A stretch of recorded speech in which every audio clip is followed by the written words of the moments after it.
আমি হাউসওয়াইফের সাথে, সাথে একটা ছোট্ট প্রফেশনের সঙ্গে জড়িয়ে রয়েছি। ছোট্ট কোনো কাজই হয় না। ছোট্ট বলার কারণ এটাই যে আমি ওখানে খুব কম সময় দিই। বাড়ির জুতো সেলাই থেকে চণ্ডীপাঠ হয়ে যাওয়ার পরে যদি টাইম থাকে তখন ওই কাজটায় ইনভলভ হই। তো এই কাজটা যখন শুরু করেছিলাম তখন অনেকেই এগিয়ে এসেছিল এবং আমাকে চুজ করেছিল। তারা কিন্তু এখন সবাই আসতে পারে না। কারোর বিয়ে হয়ে গেছে, কেউ দূরে চলে গেছে বা কেউ অন্য জায়গা থেকে সার্ভিস নিচ্ছে। তো আবার নতুনও কিছু অ্যাড হয়। দিনের পর দিন আমার অনেক অচেনা মানুষের সঙ্গে পরিচয় হয় এবং তারা আসে কারো মুখ থেকে শুনে। আসুক, যারা আসছে আমি চাই তারা যেন অন্তর থেকে আমার প্রতি ভালোবাসার রেসপেক্ট নিয়ে আসে। খুশি হয়ে আসে যে তারা আমার বিহেভিয়ারে মুগ্ধ। আমার পার্সোনালিটিতে তারা মুগ্ধ, তাই জন্য তারা আমার কাছে আসছে। তারা স্বাধীন, সবাই স্বাধীন। তাদের পছন্দ মতো জায়গায় তারা যেতেই পারে। আমার কিন্তু কোনো রাগ হয় না। যারা অন্য জায়গায় যায়, আমি তাদের সঙ্গে দেখা হলেও রাস্তায় সুন্দরভাবেই কথা বলি। আমি বলি যে, "তোমরা যেখানেই যাও নিজের যত্ন নাও।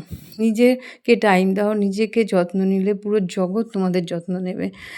আমি এটা কী হিসেবে বলতে চাইছি সেটা সবাই আশা করি বুঝতে পারছো যে আমরা যেই পদেই থাকি না কেন আমাদের বিহেভিয়ারটা এমন হতে হবে যে মানুষ আমাদের বিহেভিয়ারে মুগ্ধ হয়ে আমাদের কাছে এগিয়ে আসবে, নাকি আমাদের ভয় দেখিয়ে মারধর করে করতে হবে। হিংসা দিয়ে কিছু জয় করা যায় না। হিংসা আরও হিংসা বাড়ে।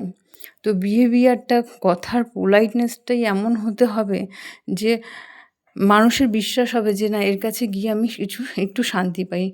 আমার কিছু, কিছু কাস্টমার বলে, "কাজের থেকে বড় জিনিস জানো তো দিদি? Mental satisfaction." কথার সঙ্গে যাদের মনের মিল না থাকে, যদি মনে করি আমি জায়গাটা এসে আমার বাড়ি, বাড়ি ফিল না হয়, তাহলে কিন্তু সেখানে কাজ করেও শান্তি নেই। এক্স্যাক্টলি এটা কিন্তু আমার নিজের ক্ষেত্রেও ফিল হয়। আমি যখন কারো কাছ থেকে সার্ভিস নিই না, আমি ঠিক এরকমই মনের মানুষ খুঁজি যে তার সঙ্গে যখন আমি কনভারসেশন করব সেটা যেন আমার সঙ্গে মিল হয়।